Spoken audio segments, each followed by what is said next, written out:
An Ode to Utopia. Xiefeng. April 9, 2024. Utopia embodies the loftiest and most beautiful ideals of humanity. A person without a longing for utopia is akin to a rat living in a gutter. A nation without a group of people pursuing utopia is a soulless species. Owen's New Harmony Community, a utopian experiment, failed. Does failure mean that the pursuit of an ideal society is erroneous? Without the pursuit of an ideal society, wouldn't we become walking corpses? The bestsellers of anti-utopian books such as 1984, Brave New World, Animal Farm, We, This Perfect Day, The Handmaid's Tale, It Can't Happen Here, Harmony, Lord of the Flies, Maid of the Century, Neuromancer, Iron Heel, Chrysalis, and others have made people start to despise the utopian ideal. But what we haven't realized is that it is precisely these anti-utopian thinkers who have paved the way for the arrival of utopia, making us clearly understand what should and should not be in the utopian ideal. Just like the failure of the New Harmony Community provided material for reflection and improvement for the second home of Lifechanyuan, making the second home lifestyle not only exist healthily for 16 years but also remain vibrant and full of vitality. Anti-utopians have three major pieces of evidence or ironclad proofs: the failure of historical utopian practices, the warnings of anti-utopian fiction, and the drawbacks brought to people's livelihood by the totalitarian system caused by the utopian nature of social practices such as North Korea, the Soviet Union, China, and others. What I see is the opposite. It is precisely the failure of utopian practices, the warnings of anti-utopian fiction, and the utopian nature of social practices in countries like the Soviet Union, China, and North Korea that provide a massive number of factors that can be referenced and warned against for the creation of a truly ideal utopian society. When utopian thought completely disappears, what will be left for humanity? Currently, people are striving for an open free market economy, the inviolability of private property, and one person one vote to elect leaders at all levels of government. I want to say that these three pursuits are very good.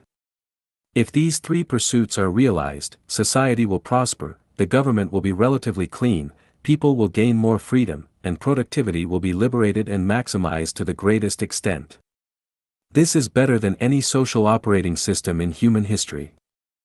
But have we ever thought that an open free market economy is like an open African savanna, where various animals forage and reproduce freely on the open savanna? Please watch the survival situation of the animal world in the African savanna or jungle. Is that the ideal living environment and state for humans? The inviolability of private property has a good side. For example, property legally obtained through hard work and wisdom should be protected. But who can determine whether their property is obtained through legitimate means? Should illegally obtained property also be protected? Do the poor who have nothing still have hope and opportunity to live a wealthy life? How many people at the bottom of society can counterattack to become middle class? One person one vote to elect leaders at all levels of government is a good measure, but the person elected by one person one vote must be someone who can cater to the vulgar wishes of the public, a mediocre person who pursues political correctness. It is very difficult for a truly visionary sage to be elected as a leader. Good. Now we eliminate all utopian thoughts and practices in the bud, taking the United States, which has the most perfect democratic system on the planet today, as an example. Please tell me, how do we solve the following 8 problems? Theft and robbery. Dereliction of duty by officials and civil servants. The old age security of the poor. Drug use and trafficking. Class contradictions caused by wealth disparity. The inner troubles, pains, anxieties, and worries of family members. Huge military spending. Homeless wanderers. Without an ideal utopian society, many problems facing humanity are insoluble. Do we think that these insoluble problems should exist? Do we think these problems are unsolvable? The new production and living model created by the second home of Lifechanyuan is a true utopian mechanism.